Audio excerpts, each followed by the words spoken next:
네, 야당에서는 전경련에 집중 포어를 퍼붓고 있습니다. 그러나 이제 역시 박근혜 대통령 그동안 불편한 관계를 겪어왔던 유승민 의원조차 제발 대통령이나 정부 행사에 전경련 빼라 이런 요구를 하기 이르렀습니다. 자, 몇 가지 움직임이 있는데요. 이 코너에서는 전경련 이야기를 나눠보겠습니다. 자, 미르재단, K스포츠재단 혹시 박근혜 대통령과 연결된 것 아니냐라는 의혹이 계속 나오고 있는 곳인데 전경련이 돈을 800억 가까이 모았잖아요. 자, 의원들이 그 이승철 부회장을 출석시켰습니다. 압박의 질문이 이어졌는데 답변은 하나였습니다. 소개합니다. 본인의 아이디어로 내가 안을 내고 총괄을 했다라고 말을 했는데 어디서 아이디어를 구했습니까? 검찰 수사가 진행 중인 사건으로 인해서 이 자리에 답변되기 어렵다는 점을 말씀드리고자 합니다. 아, 그래서 며칠 전부터 검찰 수사가 진행됐군요. 답변을 그렇게 하시라고. 미르 K재단 800억 이 재단 설립의 최초 제안자가 누굽니까? 최초의 제안자. 수사 중인 사안이라서 말씀드리기 아니 어렵다. 누가 수사하고 상관없는 거지. 재단 설립하는데 주체가 있을 거 아니겠어요. 어떤 그것도 수사랑 밀접한 관계 있는 무슨 그런 소리 하지 마시고. 이승철 부회장 뒤에 어마어마한 권력기관이 버티고 있거나 아니면 본인이 권력이라고 생각하거나 그렇지 않은 경우에는 저런 식의 답변을 하는 거는 있을 수 없는 일입니다. 약 올리러 나온 것도 아니고 도대체 뭡니까? 예? 자, 이거야말로 권력입니다. 부패한 권력의 상징.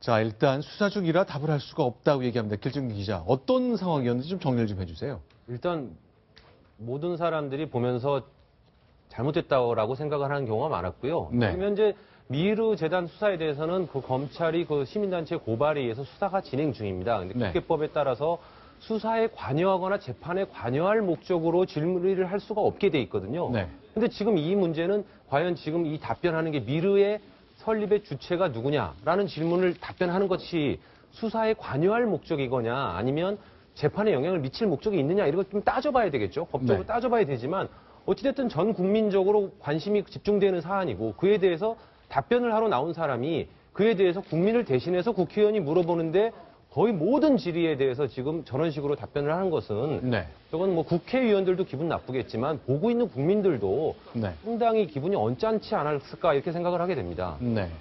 되게 이제 수사 중인 사안이라 답변 드리기 곤란함을 양해해 주시기 바랍니다. 네. 이런 답변은 되게 누가 많이 하냐면 네. 검찰 간부나 법무부가 네. 국감 받으면서 어떤 쟁점이 되는 사안에 대해서 야당 의원들이 추궁할 때 되게 저렇게 답변합니다. 네. 근데 이건 정부 당국자가 실제로 수사 중인 사안이기 때문에 여기에 대해서 개별적인 구체적인 정보를 얘기하거나 예단을 얘기하기가 곤란하기 때문에 그렇게 얘기하는 게 과거 이제 관행인데 네. 어떤 그렇지 않은 쟁점이 되고 있는 거 비록 수사 대상이라 하더라도 본인이 나와서 본인에게 불리한 진술은 물론 거부할 수 있겠습니다만 네. 어떤 그 설립 누가 주도했느냐 이런 부분 같은 경우는 아까 심지어 여당 의원이 묻는데도 수사 네. 중이라 답변을 곤란합니다. 이렇게 얘기를 했는데 바로 며칠 전에 26일 날 농해수위 국감에서만 하더라도 그때는 정경련이 주도했고 네. 그 최순실 씨는 모르는 사이다.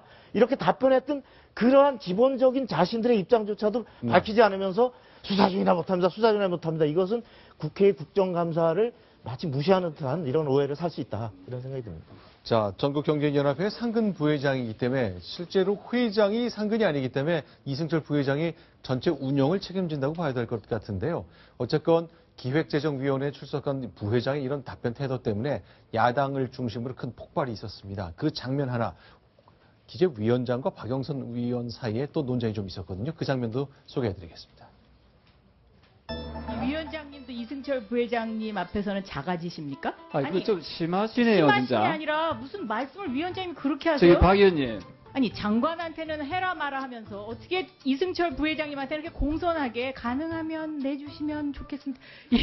아니 이게 뭡니까? 제가 우리 박 의원님한테도 네? 가능하면 그렇게 하지 말라고 하잖아요.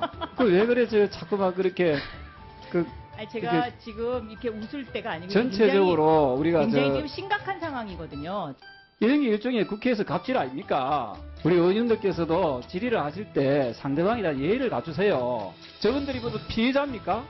그 법적으로 위배된 사실이 있으면 우리가 고발할 수 있는 게 있고요. 얼마든지 여야 간사님들 활용하시면 되잖아요. 예, 지금 조경태 위원장도 뭐 좀 답답한 마음을 좀 표현한 것 같은데요. 네. 이 국정감사가 예전에 뭐 50 때라든지 이럴 때 뭐 처음 뭐 청문회도 등장하고 했을 때 국민들이 속 시원하다고 봤던 것은 국민을 대신해서 권력 비리를 감시하고 호통을 쳐줬기 때문에 굉장히 속 시원했거든요. 그런데 요즘 국회의원들은 국민을 대신하는 게 아니라 자기들의 정치적인 목적을 달성하기 위해서 호통을 저한테 치는 이렇게 경향이 중간에 많이 보이기 때문에 과거와 달리 국정감사나 청문회장에서 어떤 뭐 스타 이름을 붙는 국회의원도 볼 수가 없고 저런 장면을 봤을 때도 좀 답답하다, 걱정스럽다 이런 우려들만 쏟아지고 있고 국회의원들이나 저렇게 증인으로 나온 사람들에 대해서 격려나 박수, 뭐 잘했다 이런 이야기들을 듣지 못하는 이유가 국민을 향해서가 아니라 자기의 이익만을 위해서 그런 공간과 시간을 썼기 때문에 이런 비난이 쏟아지는 것 같습니다. 자, 전국경제연합회 전경련이 대통령과 관련됐다는 의혹을 받고 있는 뭐 관심 사항과 관련된 재단이 2개 생겼는데 돈을 좀 많이 냈거든요. 800억 가까이 냈는데 결국 이 전경련 때문에 여러 가지 질의가 계속 이어졌습니다. 유승민 의원이 결국 나섰거든요. 자, 경제부총리를 향해서 전경련 꼭 필요합니까? 꼭 곁에 둬야 됩니까? 라는 취지의 질문을 합니다. 역시 소개해드립니다. 전경련이 해체되도록 정부가 노력을 할 필요가 있다. 이런 말씀 드렸잖아요. 예, 그렇습니다. 청와대 회의에 기재부 회의에 왜 전경련을 부르냐 이거예요.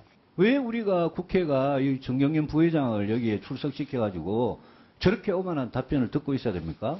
아니, 부총리께서 이런 데 대해서 좀 분노를 느끼셔야 돼요. 그렇게 좀 정부가 좀 액션을 취하시겠습니까? 이미 그 탈퇴 의사를 표시한 기관이 많이 있습니다. 예. 남아있는 기관들에 대해서도 예. 그렇게 권유하는. 왜 청와대에 회의하는데 왜 정경련 자리를 따로 만들어요? 대통령 순방 가실 때도 정경련 사람 빼세요. 자, 대통령 순방의 경우 어떻습니까? 김태현 변호사. 대통령 순방 갈 때 기업인들이 많이 가서 그 기회에 상대국 정상에게 여러 가지 제안도 하고 부탁도 하고 요청도 해서 여러 가지 규정도 바뀌고 뭐 그러면서 투자의 기회를 맞잖아요. 대체로 대통령 순방 때 전경련 회원사들 그 기업의 총수들 가는 것도 좀 빼자라는 취지의 얘기를 하네요. 그 유승민 의원의 취지는 제가 이해하기는 예를 들어서 말씀하신 대로 대통령 순방할 때 어떤 비즈니스 외교가 있으니까 기업 총수를 따라갑니다. 네. 제가 투자도 유치하고 뭐 세일즈 외교도 하는데 네. 그것 자체보다 정경련 단체를 대표한 사람이 가는 것을 사실 조금 뭐라고 좀 안 좋게 보시는 것 같아요. 네. 정경련의 단체가 예전에 시작했을 때는 어떻게 보면 이 산업자본들을 한 곳으로 모아서 국가의 어떤 경제정책을 또 일관되게 운영하기 위해서 만들어진 좀 긍정적인 순기능이 있었는데 지금은 사실은 어떻게 보면 이 정경련 집행부, 이승철 부회장을 비롯한 집행부가 하나의 권력기관이 되면서 어떤 경제단체들의 어떤 이익 집단으로 변모했다는 그런 움직임, 얘기들이 많이 있지 않습니까? 네. 또 모금 창구를 전락했다는 비난들이 있고요. 네. 그렇기 때문에 그 정경련을 해체하고 네. 그냥 기업은 기업 나름대로 자율적으로 기업 활동을 하게 놔두자 뭐 이런 취지의 어떤 그 유승민 의원의 얘기인 것 같은데 네. 그 안팎으로 좀 정경련이 지금 굉장히 많은 비판을 받고 있는데 뭐 이참에 지금 정경련의 어떤 존재 목적이라든지 어떤 앞으로 활동 방향에 대한 조금 변화가 있을 시기는 맞는 것 같습니다. 자, 실제로 오늘 몇몇 곳 중심으로 이제 정부와 관련된 기관들 가운데 난 전경련의 회원으로 회비를 내왔는데 탈퇴하겠다 그랬습니다. 제가 좀 읽어보겠습니다. 한국전력공사, 한국가스공사, 한국석유공사, 한국산업단지공단, 한국석유관리원, 한국서부발전, 한국에너지공단 등 7곳입니다. 뭐 길정규 기자. 이제 국책은행들도 많이 관련되는데 뭐 그만 빠져나온 거 검토하겠다는 의견은 나온 게 있잖아요. 그렇습니다. 그 국감장에서도 그 경제부총리가 계속 밝혔죠. 전경련은 자발적으로 운영하는 단체이기 때문에 정부 산하기관에 대해서는 굳이 참석을 권하지 않을 거고 자치적인 판단에 의해서 빠져나오겠다면 빠져나오게 하겠다라고 얘기를 했고요. 네. 근데 지금 말씀하신 대로 한 7군데 정도가 전경련 회원사로 가입되어 있는데요. 공공기관 중에. 그 공공기관을 총괄하는, 지휘하는 것이 기획재정부 아니겠습니까? 네. 오늘 경제부총리가 그렇게 얘기했고 그동안 몇 년 동안 회비도 납부하지 않았기 때문에 앞으로 좀 더 상황을 지켜봐야 되겠습니다만 정경련이라는 그 단체에서 그 공공기관, 국가의 세금으로 운영되는 그런 여러 기관들은 탈퇴할 가능성이 좀 높아질 것 같습니다. 네, 저도 오늘 처음 알았는데요. 세종문화회관도 전경련 산하 조직의 하나로 회비를 내고 뭐 그랬다는군요. 오늘은 거긴 탈퇴를 발표했죠? 그렇습니다. 그렇지만 또 한 가지 알아두셔야 할 것은 전경련이라는 기구가 우리나라에만 있는 것은 아니고요. OECD 국가 모든 국가에 저런 기업인 단체들이 모여서 만든 유사한 기관들이 있습니다. 그리고 어떤 정상적으로 기업의 부를 사회에 환원하는 통로로 활용하기도 하고요. 최근에 미르와 K스포츠 재단 때문에 네. 약간 뭐 불협화음이 생기고 그로 인해서 많은 비난을 받고 있는 것도 사실이지만 네. 그런 부분을 수정하고 말 그대로 국가의 그 발전을 위해서 기업이 같이 동참하는 어떤 형태의 그런 기구는 전 세계적으로 다 존재하는 것이기 때문에 이번 네. 기회에 어떤 정경련을 다시 한번 재탄생하고 활동 방향을 다시 정리하는 그런 계기가 됐으면 좋겠습니다. 알겠습니다. 자.